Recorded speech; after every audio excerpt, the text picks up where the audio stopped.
আমি আপনাদের সবাইকেই শুভেচ্ছা জানাচ্ছি।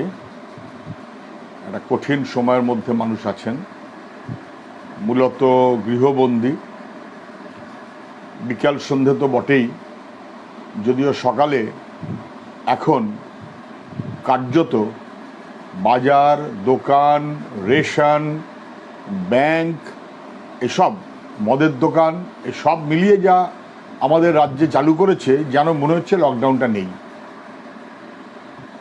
একটা ভয়ঙ্কর পরিস্থিতির মধ্যেই আমাদের দুনিয়া আছে, আমাদের দেশ আছে, আমাদের রাজ্য আছে। আমাদের অনেক সুবিধে ছিল, ইউরোপিয়ান দেশগুলোর চাইতে আমাদের অনেক সুবিধে ছিল। বিশেষ করে আমাদের এই ইন্ডিয়ান সাবকন্টিনেন্ট, তার মধ্যে বাংলা সহ সমগ্র এলাকা। বিশেষজ্ঞরা, আমি প্রথম যখন বলছিলাম একটু ভাবছিলাম সবাই সহমত হবেন কিনা, কিন্তু আমি দেখছি বিশেষজ্ঞ বন্ধু আমাদের যারা আছেন তারা সহমত হচ্ছেন যে আমাদের এই সমগ্র এলাকাতে বরঞ্চ আমাদের বাড়তি সুবিধে ছিল। আমাদের এখানকার ওয়েদার কন্ডিশন, আমাদের এখানকার মানুষ একটা বড় অংশ, কোনো সন্দেহ নেই তারা ব্যাকটেরিয়া ভাইরাস নিয়ে বাঁচেন। আমাদের রাজ্য তো সেই রাজ্য যেখানে কি বলবো, ভাবার মাংসও নাকি পেটে হজম হয়ে যায়। কিছু দেশে আলোচনা চললো বটে।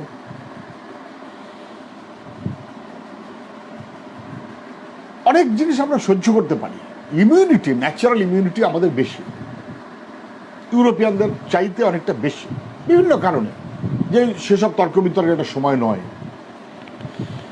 আমাদের একটা বড় সুবিধে ছিল যে পৃথিবীর অন্যান্য দেশগুলোতে অ্যাটাক করার পর আমাদের দেশে এসছে পরে। ফলে প্রথম যার কাছে যাচ্ছে সে জানে না যে রোগটার বিরুদ্ধে সে লড়ছে সেই রোগটা কেমন। আমরা ইতিমধ্যে জেনে গেছি রোগটা কীরকম, তার প্রকৃতি কীরকম, সে সংক্রামক কতটা। ফলে তার থেকে লকডাউন হোক বা অন্য কতগুলো পদ্ধতি হোক, অন্য 8-10টা জায়গার চাইতে আমাদের দেশে যেহেতু পরে এসছে, এবং তারও মধ্যে আমাদের এই দিকটাতে আরও পরে এসছে, আমাদের কতগুলো বাড়তি অ্যাডভান্টেজ ছিল। এই অ্যাডভান্টেজগুলোকে ব্যবহার করতে পারলে যে সুবিধা আমরা নিতে পারতাম, আমরা কিন্তু সেই সুবিধাটাও নিতে পারছি না বলে যেন মনে হচ্ছে অপরিকল্পনার বিপদে আমরা ভুগছি। কি দাঁড়িয়েছে? সব মিলিয়ে লকডাউন কেন্দ্রীয় সরকার নিশ্চয়ই প্রয়োজন হবে, করতেই হবে। তার রাজ্যতেও তাই। তাহলে তার প্রস্তুতিটা কি, কন্টিনজেন্ট প্ল্যানটা কি, কোনটা, কখন, কিভাবে, ফেজড ম্যানারে একটা পরিকল্পনা থাকবে তো সরকারের। যারা জানেন বিশেষজ্ঞ, তাদের পরামর্শ নিয়ে সরকারের একটা থাকবে তো কিছু বুদ্ধি পরামর্শ। কোথায়? যখন আন্তর্জাতিক মহল থেকে সতর্কবার্তাটা ছড়াচ্ছে, তখন আমরা বিদেশের প্লেন অ্যালাউ করে যাচ্ছি। 19 তারিখে প্রধানমন্ত্রী যখন ভাষণ দিলেন, 22 তারিখে 20-21 মাঝে 2 দিন 22 অঘোষিত জনতা কারফিউ, সবাই ঘরে থাকবেন। 23 পশ্চিমবাংলায় লকডাউন, পশ্চিমবঙ্গ সরকার। ওটা একটা কম্পিটিশন বোধ আছে, কে কার চাইতে বেশি দেখাবে গোছে।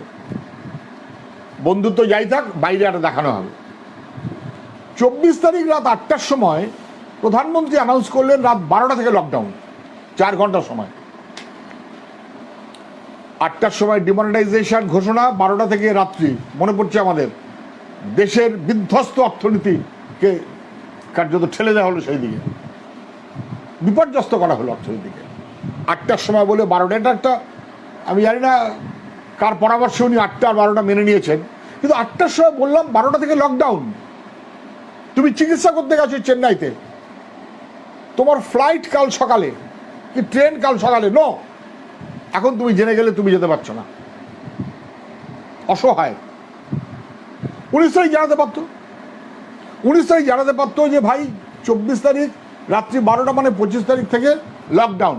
তাহলে 19, 20, 21, 22, 23, 24 মানুষ যে যার মতন তার অসুবিধাগুলো কাটিয়ে নিতে পারতেন। কেন? প্লেন অ্যালাউড হলো, চলতে থাকলো, বাধা নেই। লকডাউনের নাম করে কার্যত 4 ঘন্টার টাইম দিয়ে যখন আমরা সব বন্ধ করে দিলাম, তখন মানুষগুলোকে অসহায় অবস্থার মধ্যে ফেলে দেওয়া হলো। যদি এমনটা হতো যে 24 তারিখ রাত 8টার আগে আমরা বুঝতে পারিনি, অতএব 8টার সময় বলে 12টা মানে বুঝতাম, আমরা 19 তারিখ প্রধানমন্ত্রী ভাষণ দিয়েছেন, 22 তারিখ জনতা কারফিউ করেছেন, তাহলে জানতেন, বুঝতেন, কিন্তু লোকগুলোর সুবিধা অসুবিধা কথাটা ভাবলেনই না। যে 19 তারিখ বলে দিতেন, এত দুশ্চিন্তা মানুষের হয়তো হতো না। অসহায় অবস্থার মধ্যে মানুষ পড়েছে। তাহলে লকডাউন যদি করতেই হয়, সে করার পরে আজকে এই যে প্রায় 1.5 মাস হতে চলল 25 থেকে, রিভিউটা কি? আমাদের মতো সুযোগ পৃথিবীর কোনো দেশ খুব একটা পাইনি। আমরা এত ভালো সুযোগ পেয়েছিলাম, কার্ভ করব, দেশ শুদ্ধ মানুষ মেনে নিল, কার্যত মেনে নিল, ইচ্ছায় হোক অনিচ্ছায় হোক, এবং কার্যত ঘরে বন্দি থাকলো। ভেঙেছে কে? আমি পরে আসবো সে কথায়। তাহলে মানুষগুলো যদি আমাদের কথায় ঘরে থাকে, আমরা জানিয়ে দিচ্ছি ঘরে থাকতে হবে, লকডাউন, বেরোতে পারবে না, ট্রেন বন্ধ, বাস বন্ধ, অফিস বন্ধ, স্কুল কাছারি বন্ধ, সব। স্কুল কাছারি আমাদের বন্ধ হয়েছে আরো আগে, 15 তারিখ 16 তারিখ থেকে বন্ধ হয়েছে, হয়তো তারও একটু আগে থেকে। ফলে লোকে জানছে, বুঝছে, কিন্তু আমি সময় দিলাম না, মাত্র 4 ঘন্টা। তাহলে যে মানুষগুলো আগামীকাল কি করবে ঠিক করে, আগামীকাল ইনকামের উপর নির্ভর করে, পরশু দিন দিন আনি দিন খাই, তারপরের দিন দিন আনি দিন খাই, ছোট ছোট কাজ করে, কন্ট্রাকচুয়াল, ক্যাজুয়াল, পার্ট টাইমার, এই কাজই তো বেশি আমাদের, ভারতবর্ষেও বটে, পশ্চিমবাংলাতেও বটে। তাহলে এই কাজের মধ্যে যারা আছেন, তাহলে তাদেরও তো পেট আছে, জীবন আছে, খেতে হবে, বাঁচতে হবে।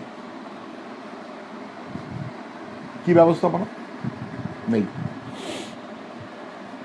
তাহলে মানুষগুলো লকডাউন ঘরে থাকবে, তাহলে আমার দায়িত্ব, রাষ্ট্রের দায়িত্ব, তার কাছে খাবার পৌঁছে দেওয়া।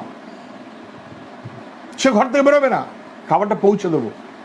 বহু দেশ তা করেছে, আমাদের দেশে কেউ কেউ তা করেছে। চোখের সামনে উদাহরণ কেরালা। একটা মডেল কেরালা রাখুন, একটা মডেল গুজরাট রাখুন, মিলবে না, মিলবে না। আমরা ও পথে গেলাম না। লোকগুলো ঘরের মধ্যে থাকো, কি খাবে না খাবে তোমরা যা পারো করো, আমার বোঝার দরকার নেই। লোকগুলো ঘরের মধ্যে থাকলো। 2 সরকার ঘোষণা করলো যা খাদ্য দেবে, আজ পর্যন্ত, আমি অনেকবার এই কথাটা বলছি, আজ পর্যন্ত মিথ্যে বলছে সরকার, একেবারে পয়েন্ট ব্ল্যাঙ্ক মিথ্যে বলছে। কালকেও রাজ্য সরকারের পক্ষ থেকে ঘোষণা করা হলো 10 কোটির বেশি লোককে রেশন দেওয়া হয়ে গেছে। এত বড় মিথ্যে কথা বলছেন কেন? পশ্চিমবাংলার মানুষ তো 10 কোটি নেই, 10 কোটি লোককে রেশন দেওয়া হয়ে গেছে। পশ্চিমবাংলার শহর এলাকায় কম বেশি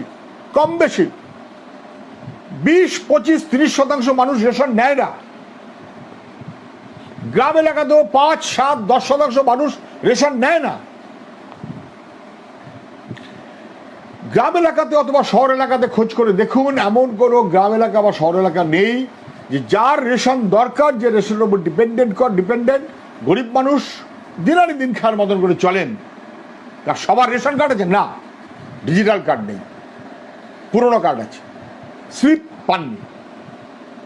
পুরোনো কার্ড আছে, তিনি জীবন্ত মানুষ, তার পেট আছে, তার খিদে আছে, লকডাউন, ঘরের মধ্যে বসে আছে, না আছে রেশন কার্ড, না আছে স্লিপ, পুরোনো কার্ড নিয়ে যাচ্ছে, বলছে হবে না।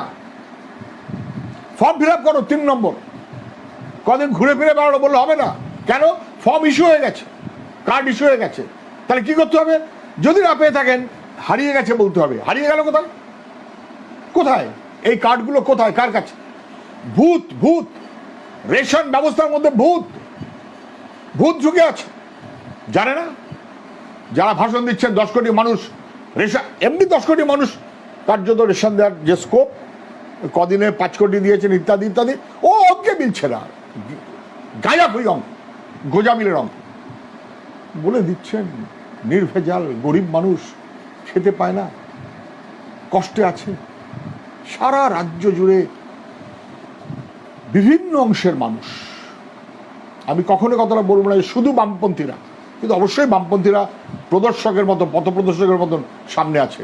আমাদের কম বয়সের ছেলেমেয়েরা হ্যাটস অফ, সকাল থেকে রাত পর্যন্ত খুঁজে পেতে কার ওষুধ লাগবে, কার পথ্য লাগবে, কার কি সুবিধা করতে হবে, কার জন্য রক্ত দিতে হবে, কার খাবার নেই খাবারটা পৌঁছে দিতে হবে, কার জন্য 2 কেজি চাল জোগাড় করে দিতে হবে। Hats off. বামপন্থী ছাত্র যুব কর্মীরা ওরা বুঝিয়ে দিয়ে গেল মানবতা এবং গণতন্ত্র তার বিকাশের মধ্য দিয়ে বাম। এটা স্পষ্ট হলো এবং এটা স্পষ্ট বুঝিয়ে দিয়ে গেল আমাদের ছেলেমেয়েরা। এর বাইরে আরো বহু মানুষ, এবং আমাদের সেই মানুষগুলোকেও বুকে জড়িয়ে ধরে ধন্যবাদ জানাতে হবে যারা পকেট থেকে মন খুলে পয়সা দিয়ে যাচ্ছে। চোখের সামনে দেখতে পাচ্ছে রিক্সাওয়ালা খেতে পাচ্ছে না, গ্রামের লোক শহরে আটকে গেছে, পড়তে এসেছিল। আমি কালকে একটা জায়গাতে দেখলাম, আমি নাম ধাম লিখে রাখিনি, আমার বলাটা উচিত না, এমফিল করে যাদবপুর ইউনিভার্সিটিতে, এমফিল, কোচবিহারের মেয়ে, 2 বোন। আমি দেখি লাইনে, আবার দেখে সন্দেহ হলো, আমি জিজ্ঞেস করলাম, মা তুমি কি নাম, কি একটা বললো, কি করো, পড়ি, কোথায়, যাদবপুর, এমফিল। ভাবতে পারেন তারও খাওয়া জুটছে না, পয়সা থাকলেও খাওয়া জুটছে না, এমন লোক আছে। তার পাশে দাঁড়িয়ে আছে মানুষ। তাহলে কি করে সমস্ত মানুষকে খাবার পৌঁছে দিলেন? ফুড সিকিউরিটি অ্যাক্ট মানে কি? ফুড সিকিউরিটি অ্যাক্ট মানে কি এই যার রেশন কার্ড আছে তাকে খাবার দেওয়া, নাকি যার খিদে আছে তাকে খাবার গ্যারান্টি করা? কোনটা? ফুড সিকিউরিটি অ্যাক্টের মূল স্পিরিটটা কি? তাহলে এই লোকগুলো, গ্রামের লোক, শহরের লোক, এখানে ওখানে ছড়িয়ে ছিটিয়ে আছে, কার্ড নেই, স্লিপ নেই, অথচ 10 কোটির ওপরে রেশন উঠে গেল। কে নিল? আমি চিফ সেক্রেটারির কাছে বলবো, চিফ সেক্রেটারি, যত সেক্রেটারি আছেন, আর মুখ্যমন্ত্রী আপনাদের মাথায়, এই চাল চুরি কারবারটা কে করছে? চাল চুরি হচ্ছে, চাল চুরি করে তার উপরে স্ট্যাম্প করছে বাংলার গর্ব, হাসি হাসি মমতা ব্যানার্জির ছবি বিলি করছেন, তারপর সেখান থেকে চাল নিয়ে সরিয়ে দিচ্ছেন। বিলি, চুরি, সব গরিব মানুষগুলো। পাপ পুণ্য বলতে পারবো না, কি কখনোই মানুষ যারা সব অপরাধ করছেন তারা কখনো মানুষ তাদের ক্ষমা করবে? ক্ষমা করতে পারে? ভয়ঙ্কর বিপদ, ভয়ঙ্কর বিপদ। একটা মানুষ যদি বেঁচে থাকে তাহলে তার এসেনশিয়াল কিছু তো পকেটে পয়সা লাগে। প্রথম মিটিংয়ে আমরা বলেছিলাম, প্রথম মিটিংয়ে, যে হু এবং আইসিএমআর এর গাইডলাইন মান্য করে রাজ্য সরকার চলবে। আমরা রাজনৈতিক বিরোধের সময়টা নয়, পরে করা যাবে, অনেক কথা থাকতে পারে, এখন না, পরে। কিন্তু রাজ্য সরকার যেভাবে বলবে যেন হু এবং আইসিএমআর এর গাইডলাইন মেনে চলে, আমরা বলবো রাজ্য সরকারের কথা মেনে সবাই চলুন। কি দাঁড়ালো? সেই মিটিংয়ে বলেছিলাম, বেশি না, আপনি মাসে সব পারবেন না, দিল্লি 5,000 টাকা দিক, আপনি 2,000 টাকা দিন। পরে অনেক আলাপ আলোচনা করে দেখা যাচ্ছে 5 না, ইকোনমিস্টরাও বলছেন দিল্লি 7,500 টাকা। গরিব পেটে একটা ফ্যামিলি, রাজ্য সরকার 2,000 টাকা, 3 মাস, 4 মাস, 5 মাস, 6 মাস, কি অসুবিধা ছিল? কত টাকা লাগে, কত টাকা লাগে? সে টাকার সংস্থান অর্থনীতিবিদরা তাও অঙ্ক দেখিয়ে দিয়েছেন। আমি সে কথা পরে আসবো। তাও করলেন না। লোকগুলো যাবে কোথায়? লোকগুলো খাবে কি? লোকগুলো টিকবে কিভাবে?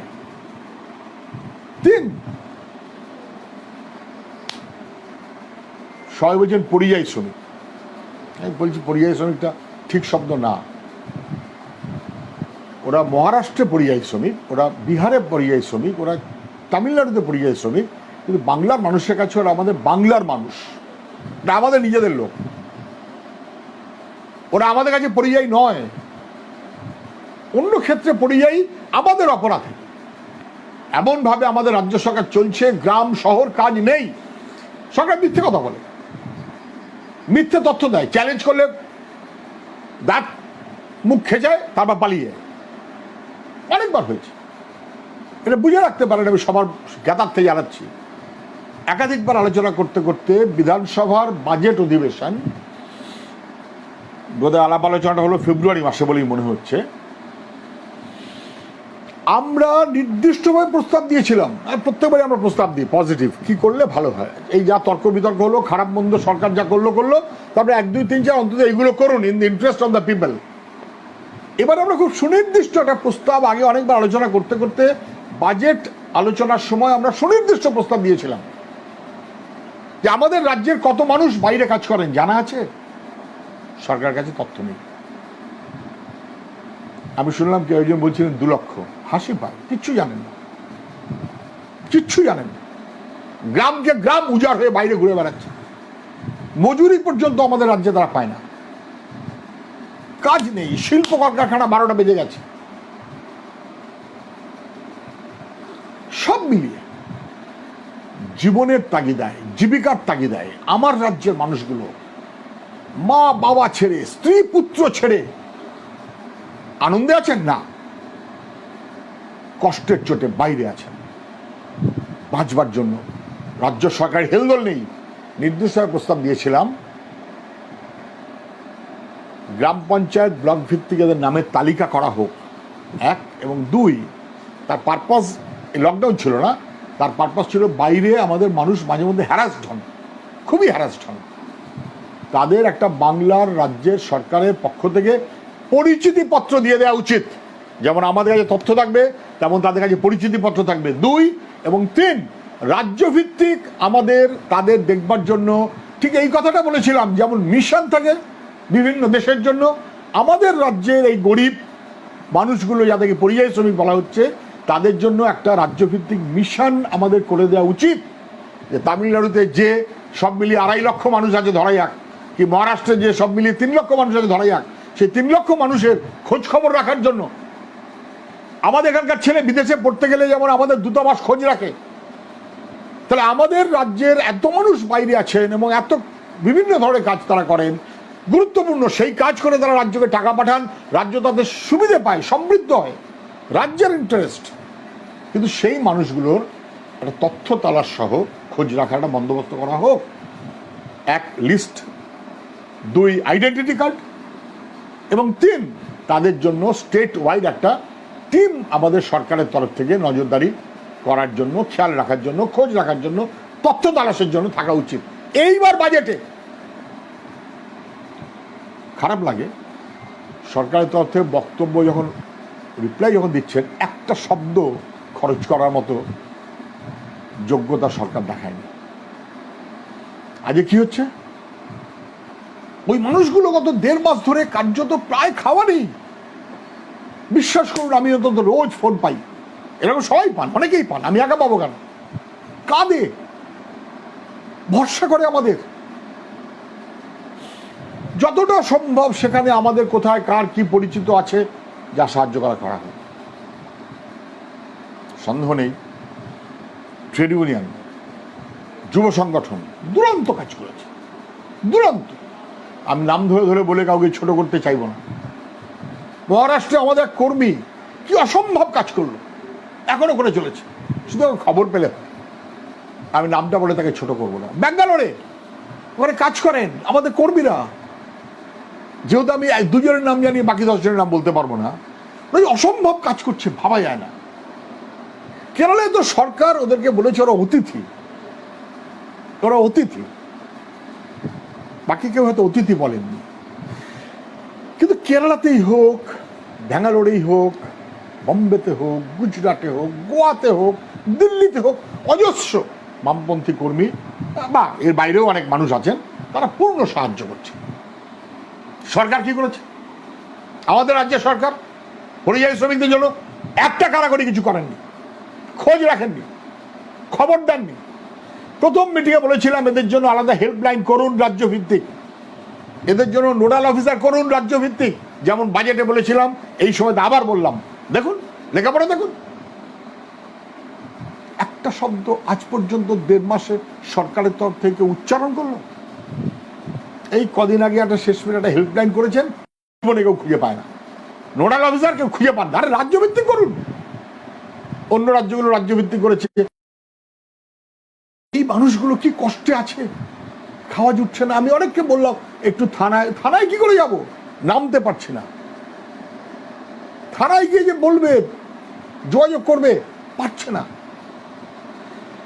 খুব কষ্ট আছে। এই মানুষগুলো আমাদেরই মানুষ, এবং এরা ফিরবে বা ফিরবে না, কবে ফিরবে বা কবে ফিরবে না, কিভাবে ফিরবে বা কিভাবে ফিরবে না, কার সঙ্গে যোগাযোগ করবে, কিভাবে যোগাযোগ করবে, কোনো তথ্য তাদের কাছে দেওয়া হচ্ছে? খারাপ লাগবে বলবে। এই নিয়ে বোধহয় 3-4 বার চিঠি দিলাম, 4-5 বার তার বাইরে যেভাবে হোয়াটসঅ্যাপে মেসেজ দিতে হয় সরকারের সব মহলে মেসেজ দিলাম, দয়া করুন, এই পর্যন্ত বলে। 3টে তো কথা। যারা আমাদের রাজ্যের মধ্যে, বীরভূমের লোক কলকাতায় আটকে আছে, পড়তে এসেছিল বা কাজ করতে এসেছিল বা বেড়াতে গেছিল, রঘুনাথপুরের এক ভদ্রলোক ফোন করছেন, বাবা মা এখানে আছেন, বাচ্চাটা 6 বছর বয়স, দাদু বা কারুর বাড়িতে গেছে, সেটা গোমোতে, গোমো মানে বোধহয় ঝাড়খণ্ডের মধ্যে পড়বে, বললো 90 কিলোমিটার দূর, 1.5 মাস হয়ে গেল, ছেলে কাঁদছে বাবা মার জন্য, বাবা মা কাঁদছে ছেলের জন্য, কোনো বন্দোবস্ত নেই। রাজ্যের মধ্যে, রাজ্যের বাইরে কোটার ছাত্র যদি ফিরে আসে, তাহলে স্বাভাবিক কারণেই এ দাবিটা তো সঙ্গত যে গোয়ার ছাত্রটা ফিরে আসবে, যে ছাত্র পড়তে গেছে, কি ইন্দোরে, কি গুন্টুরে নার্সিং পড়তে গেছে, কি ব্যাঙ্গালোরে, কি বা ভেলোরে চিকিৎসা করতে গেছে, কিংবা কয়েক লক্ষ যারা ওখানকার ভাষায় পরিযায়ী শ্রমিক, তারা কি করে ফিরবেন? ফিরবেন কি ফিরবেন না, সরকার সিদ্ধান্ত নিক। আমরা প্রথম থেকে বলেছি সরকার সিদ্ধান্ত নিক, আমরা যতবার চিঠি দিয়েছি বলেছি সরকার সিদ্ধান্ত নিক। আমরা কখনো বলিনি কালকে ফেরান, কি পরশু ফেরান, কি আগামী দিন ফেরান। বলেছি ওদের থাকা খাওয়ার বন্দোবস্তটা দেখছেন কি, নোডাল অফিসার করলেন কি, গাইডলাইন দিলেন কি, হেল্পলাইন করলেন কি? কিচ্ছু করলেন না, চুপ। শুধু এখানে বসে সংখ্যা তত্ত্ব গুলিয়ে দেবার তাল, আর কিছু না। অসভ্যতার সীমা থাকা উচিত। এবং এই করতে করতে কার্যত মানুষগুলো অসহায়।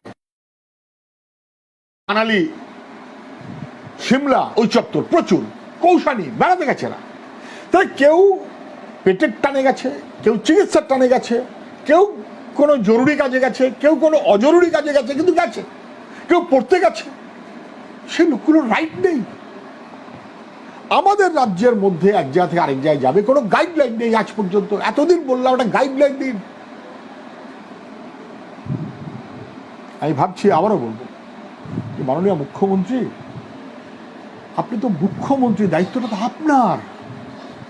আপনি খালি ওই সংখ্যা তত্ত্ব নিয়ে তালগোল পাকাচ্ছেন আর রোজ টিভিতে ভাষণ দিচ্ছেন কেন? লোকের পয়সা খরচ করে ভাষণ দিচ্ছেন কেন?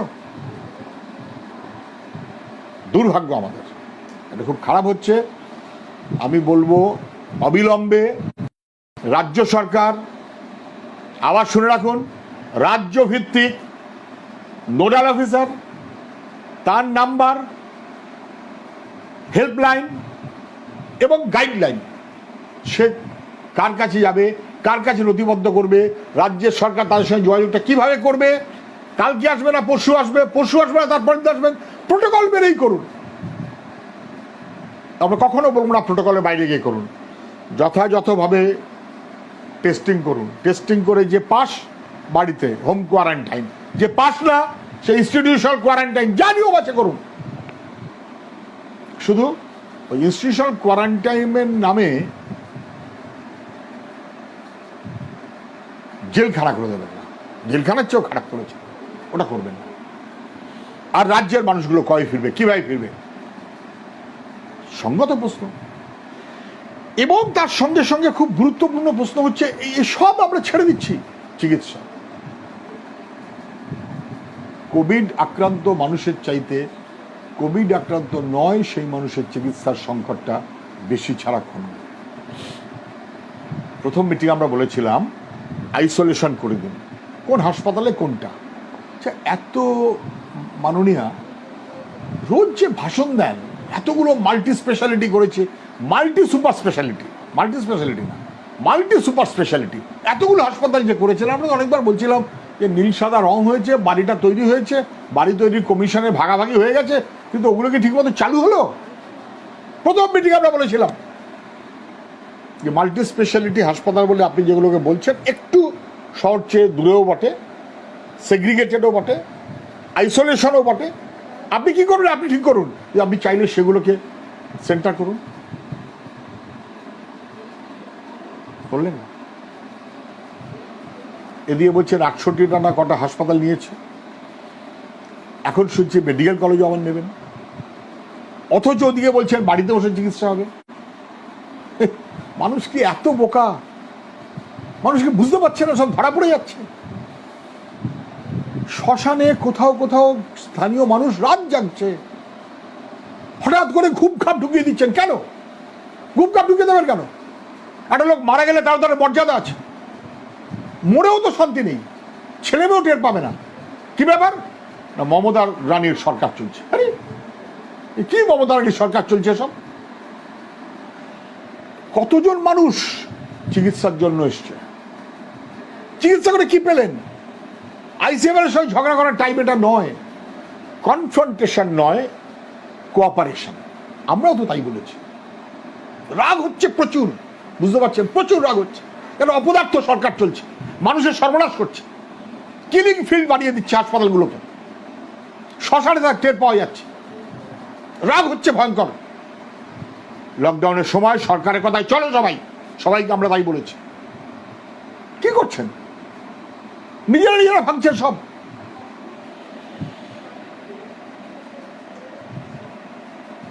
কোভিড আক্রান্ত নয় সেই মানুষ চিকিৎসার জন্য দুশ্চিন্তায়,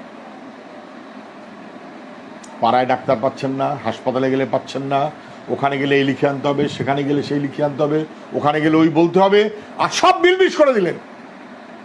আমরা বলেছিলাম যে আইসোলেশন করুন, ব্লক থেকে রাজ্য পর্যন্ত।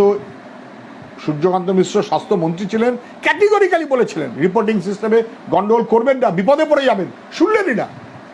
ডেঙ্গুর মতন হিসেবে গন্ডগোল করার অভ্যস্ত হয়ে থাকলেন, তার মতন বিপদে ফেললেন।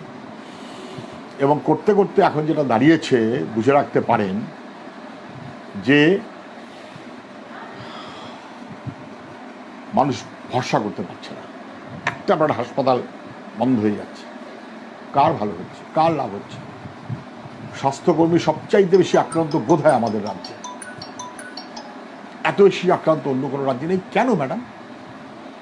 সংখ্যা তত্ত্বে সেই 3 আর 7 ওই যে গোলমাল শুরু করলেন, অ্যাডভাইজারি কমিটির ওপরে অ্যাডভাইজার মুখ্যমন্ত্রী, তার উপরে অ্যাডভাইজার চিফ সেক্রেটারি।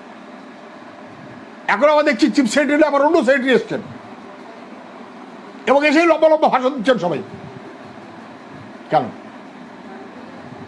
এগুলো না করে এখনো পর্যন্ত সংখ্যাতত্ত্ব পরিষ্কার কিন্তু হলো না। আপনি কি বলছিলেন? আপনি সংখ্যাতত্ত্ব তো একেবারে চিত্রগুপ্তর খাতা বলে যদি কোনো বস্তু থাকতো, তার চাইতেও আপনার খাতা অস্বচ্ছ।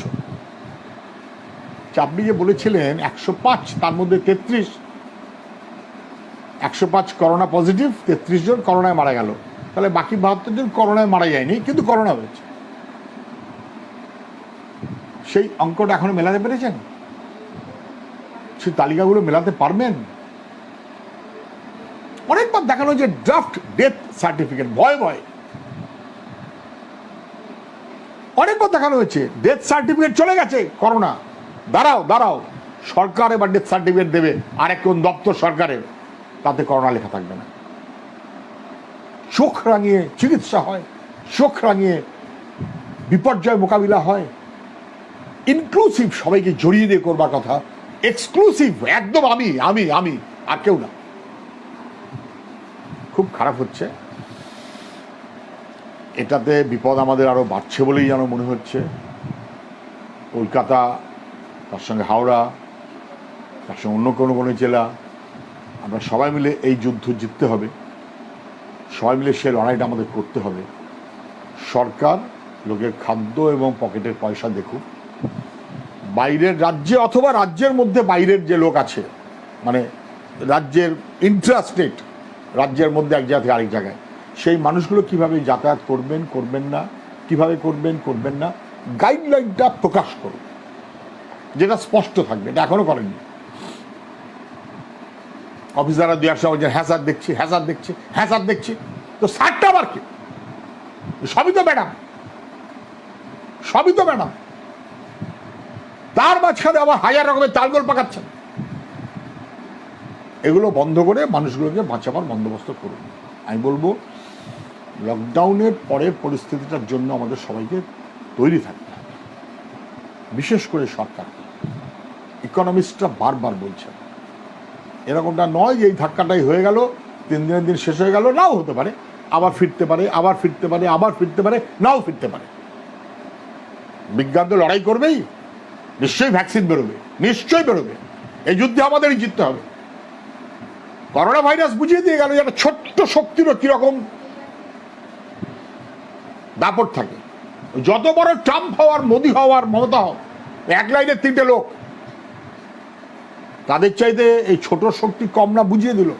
কিন্তু এই ছোট শক্তি যদি মানুষ বিরোধী যখন হচ্ছে, তাকে ঠেকাতেই হবে। এবং সেই ঠেকালে একা মোদি অথবা একা মমতা অথবা একা ট্রাম্পের ব্যাপার না, আমাদের সবার, আমাদের সবার। আমরা সবাই মিলেই সে লড়াই লড়বো এবং জিতবো। এই লড়াইতে জেতার পূর্বশর্ত হচ্ছে এই আক্রমণটার সবচেয়ে বেশি বিপদ হবে গরিব মানুষের। কত লোকের কাজ যাবে কেউ জানে না, কত লোক বেকারির তলায় নাম লিখবেন কেউ জানে না। ইতিমধ্যে আমেরিকাতে বহু লোক বাড়তি নাম লেখানো শুরু হয়ে গেছে, আমরা টের পাচ্ছি। ফলে সেই জায়গায় দাঁড়িয়ে আমাদের পশ্চিমবাংলায় আমি যে কথাটা বারবার বলবো, বা ভারতবর্ষে আমাদের কন্টিনজেন্ট প্ল্যানটা কি? ওরা 10% খরচ করছে মোকাবিলায়, আমাদের ভারতবর্ষ 1%। কেন?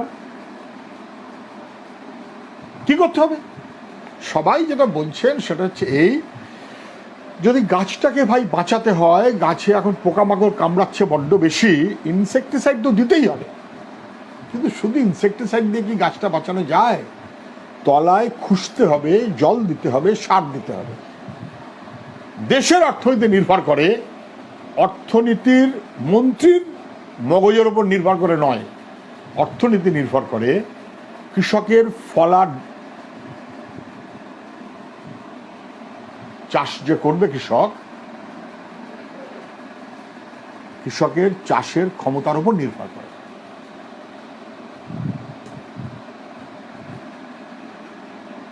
শ্রমিকের হাতুড়ির ঘায়ের উপর নির্ভর করে। কৃষক লাঙল দিয়ে, এখন তো লাঙল না, লাঙলটা আর এক রকম হয়ে গেছে, মোদ্দা কথা লাঙলের ফলা বাদ দিয়ে অর্থনীতি এগোতে পারে না। শ্রমিকের হাতুড়ির ঘা বাদ দিয়ে অর্থনীতি এগোতে পারে না। ওটাই জমতে জমতে আরেক ধরনের পুঁজিতে পরিণত হয়েছে, ডেট শ্রম ইত্যাদি ইত্যাদি, যন্ত্রপাতি অনেক কিছু এসছে। তাহলে এই যে কৃষক অথবা শ্রমিক, তারা যে উৎপাদন প্রক্রিয়ায় অংশ নেবেন, সেই অংশ নেওয়াটাকে গুরুত্বপূর্ণ মনে করে তাদেরকে স্টেবল করতে না পারলে আমার অর্থনীতি এগোতে পারে না।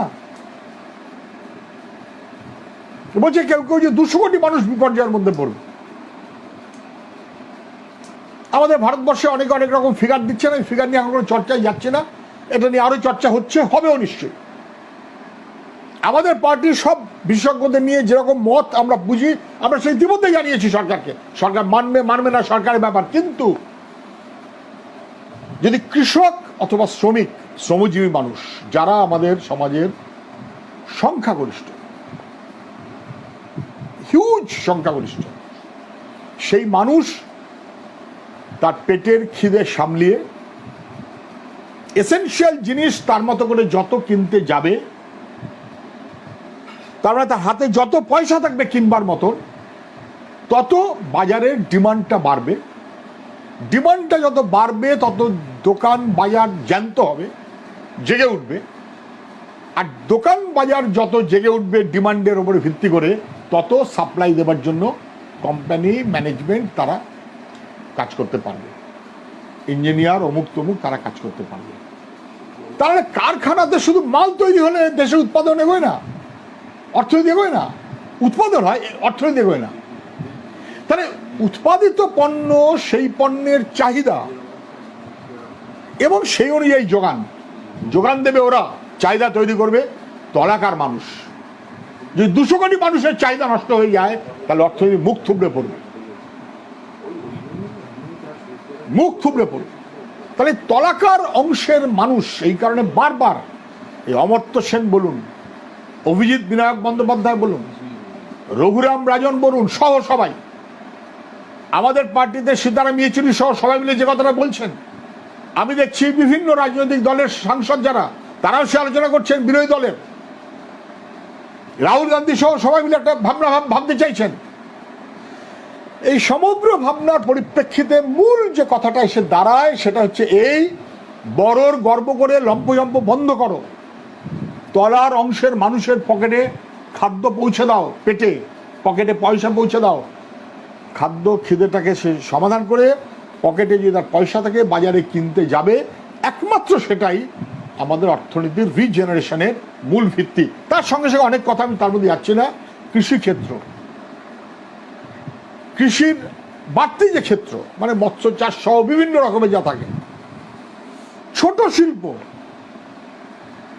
ছোট শিল্প টিকবে না, বড় শিল্প লাফাতে থাকবে, হয় না। শিকড় যত তলায় ছড়াবে গাছটা তত শক্ত থাকবে। তাহলে মানুষের গভীরে অর্থনীতির শিকড়টাকে যদি ছড়িয়ে দিতে হয় তাহলে লাঙলের ফলায় অথবা শ্রমিকের হাতুড়ির গায়ে শক্তিটাকে আমাদের বাড়াতে হবে। তলাকার অংশের মানুষের অর্থনীতি, সেই অর্থনীতি যদি নজর না দেয়, রাজ্যও দেবে না, প্রচেষ্টা প্রকল্পের নামে কার্যত 48 ডিগ্রি হচ্ছে, 48 ডিগ্রি স্নেহের পরশ প্রচেষ্টা 48 ডিগ্রি হচ্ছে। আমি চিনি দিয়েছিলাম, আমরাই দিয়েছিলাম, মান্নান সাহেব সহ আমি সহ আমরা দিয়েছিলাম। আমরা তো বারবার বলেছি, আমাদের পার্টির পক্ষ থেকে বারবার বলা হয়েছে, বামফ্রন্ট বারবার বলেছে। কি করলেন? ওই যে প্রচেষ্টার প্রকল্পটা করলেন, চিঠি দিয়ে বললাম সর্বনাশ হয়ে যাচ্ছে, অনলাইন করুন। 3টে বলেছিলাম, অনলাইন করুন, মাসে 2000 টাকা করে 3 মাস অন্তত ঘোষণা করুন। আর ওই একে দেবো না, ওকে দেবো না, তাকে দেবো না করবেন না। কি করলেনটা কি? শেষমেশ বিপদ বুঝে অনলাইনটা মানলেন, কিন্তু কেউই পাবে না যার অন্য কোনো না কোনো স্কিমে নাম আছে। তার মানে অলমোস্ট কেউ থাকলেই না যে পাবে। আর 2000 টাকা না, একবার দেবো 1000 টাকা, তার জন্য লোকের ভিড়, ইত্যাদি ইত্যাদি, এগুলো কোনো কাজের কথা না। ফলে আমি যেটা বলে আমি শেষ করব, অনেকক্ষণ হয়ে গেল, আপনারা ধৈর্য ধরে আছেন সবাই। এক, খাদ্য অনেক লুট হয়েছে, বন্ধ করুন। সংখ্যা তত্ত্বে ধরা পড়ে যাচ্ছেন, 10 কোটি মানুষকে দিয়েছেন, অথচ লোক লাইনে এসে দাঁড়িয়ে আছে ত্রাণের জন্য। দুটো একসাথে মিলতে পারে না। 2, গরিব মানুষের পকেটে পয়সা জুটিয়ে দিন। আমরা বলেছিলাম রাজ্য সরকারকে আপনি 2000 টাকা করে দিন, 1, এবং 2 সিদ্ধান্ত করুন, রাজ্যের সার্বিক দাবি যে কেন্দ্রীয় সরকারকে 7500 টাকা করে দিতে হবে। ওটা তো বন্ধু বন্ধু ভাব আছে, বলবেন না, বলেন, করতে হবে। 3, রাজ্যের মধ্যে যারা আছেন, এক জায়গা থেকে আরেক জায়গায় আটকে আছেন, তারা কি করে ফিরবেন, কবে ফিরবেন তার গাইডলাইন। রাজ্যের বাইরে যারা আছেন, যে কাজেই থাকুক না কেন, তারা কবে ফিরবেন কিনা তার গাইডলাইন। ভাবা যায়। ওই লোকগুলো ফিরতে চাইছে, রাজ্য সরকার আগ্রহী না। ওই লোকগুলো ফিরতে চাইছে, ওখানকার সরকারও এখন নাকি বলছে প্রমোটারদের চাপ, অতএব কৃষককে ওখানে আটকে রাখতে হবে, শ্রমিককে ওখানে আটকে রাখতে হবে, এবং সে কারণে ট্রেন ক্যান্সেল। মানে রাজ্য সরকার সম্মতি দেয়নি। মহারাষ্ট্র বলছে সম্মতি দিন, রাজ্য সরকার সম্মতি দেয়নি। বিল্ডার্স লবির হয়ে কাজ করবে অন্য রাজ্য সরকার, আমার রাজ্য সরকার, শ্রমিকরা বন্ডেড, আটকে রাখা হবে। বন্ধ করুন দ্রুত। কবে করবেন, কিভাবে করবেন, গাইডলাইন প্রকাশ করুন। রাজ্যভিত্তিক হেল্পলাইন, রাজ্যভিত্তিক নোডাল অফিসার, ওই মানুষগুলো যতদিন আসছে ততদিন তার খাওয়ার এবং থাকার গ্যারান্টি। আমরা জানি আপনি কালকে সব আসতে পারবে না, 7 দিন লাগবে, 10 দিন লাগবে, 15 দিন লাগবে, 3 দিন লাগবে, কিছু লাগবে তো। থাকা খাওয়ার গ্যারান্টি, এবং তারা কিভাবে আসবে। 4, চিকিৎসা। আর 12টা বাজাবেন না। হাওড়াকে কেউ ভরসা করছে না, বাঙুরকে কেউ ভরসা করতে চাইছে না, সবাই বুঝে গেছে, যা বোঝার বুঝে গেছে। এখন আমার মেডিকেল কলেজ ধরেছেন, ওটা সর্বনাশ না করলে বোধহয় চলছে না। এতবার এত কথা বলা হলো, সর্বনাশ না করলে চলছে না। 5, বিদ্যুতের বিল কেন 3 মাস ছাড় দেবেন না? কি আবার আঠা আছে গোয়েঙ্কাদের সঙ্গে? কি আঠা আছে? বিধানসভাতে প্রশ্ন করেছিলাম, এসিবির এলাকা এত ছড়ানো, লাইন লেন্থ অনেক বেশি, কনজিউমার কনসেন্ট্রেশন কম, ইন্ডাস্ট্রি কম, তাহলে এসিবির চাইতে সিএসসি কম জায়গায় বেশি কনজিউমার, ন্যাচারালি খরচ কম, তাহলে সিএসসি বিদ্যুতের দাম এসিবির চেয়ে বেশি কেন? মন্ত্রী মাথা চুলকে বললেন পরে উত্তর দেবো, দেননি। এসিবি বা সিএসসি কে বাঁচানোর চাইতে আপনার কাছে বেশি জরুরি হচ্ছে মানুষকে বাঁচানো। অনেক বাড়তি টাকা নিয়েছে, অনেক বাড়তি টাকা নিয়েছে। 200 ইউনিট করে যারা তার কমে আছে, দিল্লি, তামিলনাড়ু ইত্যাদি অনেক রাজ্য আছে, তারা সারা বছরের জন্য এদের ছাড়, সেটা আমরা এখন বলছি না, পরে দেখা যাবে। আপাতত 3 মাস ছাড় দিন। খাওয়া জুটছে না, তার মধ্যে 700 টাকা জোগাড় করতে হবে, কোথায় করবে? চুষে দিয়েছেন তো সব। আর দিল্লির সঙ্গে লোক দেখানো ঝগড়া করবেন না, দিল্লিকেও বলবো লোক দেখানো ঝগড়া করবেন না, রাজ্যকেও বলবো লোক দেখানো ঝগড়া করবেন না, এখন তার সময় নয়। এই 3-4 জিনিস গ্যারান্টি করুন, ঝগড়া করার অনেক সময় পাবেন। বাইরের লোকগুলোকে নিয়ে আসুন, বেশ কৃতিত্ব কৃতিত্ব কৃতিত্ব, ট্রেনে পথে ঘাটে আরো অনেক হোর্ডিং দিন, সব কৃতিত্ব আপনার। লোকগুলো ফেরত আনান, লোকগুলোকে ফেরত আনান। আর ওই দিল্লি আরে চালু করেছে, ওই একই রকম আপনিও চালু করেছেন। হঠাৎ করে একটা ফুল ঠুল দিয়ে শুরু করলেন, কি কাণ্ড হচ্ছে দেখো। দিল্লি ওই একই রকম, একই আপনার লাইনে, সেম লাইনেই চলেছে।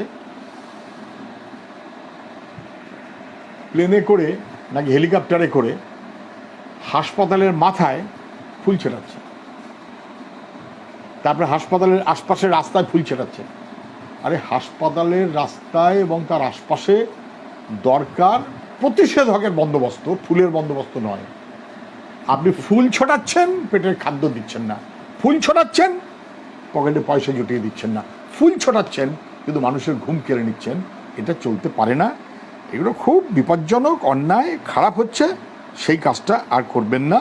মানুষের খাবার ব্যবস্থা করতে পারলেন না, আর বাহানা দেখাচ্ছেন, কায়দা দেখাচ্ছেন। কায়দাবাজি বন্ধ করুন, নাহলে মানুষ অপেক্ষায় আছে। একেবারে এপার থেকে ওপার তেড়ে দেবে। লোকে বুঝতে পারছে এই দুই সরকার দুইয়ে মিলে রাহু কেতু করে সমগ্র মানুষকে গ্রাস করে আমাদের সর্বনাশ করতে চায়। ওটা হবে না, ওটা হবে না, ওটা মানবে না। মানুষকে বাঁচাতে হবে, তার মতন করে আমাদের সবার চলা। আমি সবার কাছে আবেদন করব, দল মত এখন ভুলে যান।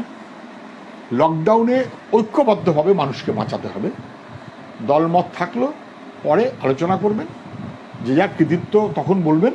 এখন অনেক কৃতিত্ব দেখিয়েছেন, লোকের খাওয়া, থাকা, ফেরা, বাড়ি যাওয়া এবং পরবর্তী সময় অর্থনীতিকে সুসংগঠিত করার প্রচেষ্টা করাটাই রাষ্ট্রের দায়িত্ব, সরকারের দায়িত্ব। ফুড সিকিউরিটি মানে যার পেটে খাদ্য নেই, খিদে আছে, তাকে খাদ্য পৌঁছে দেওয়া। ওই আপনার কার্ডের বাহানা, ওসব ফালতু কথা লোকে শুনতে চায় না।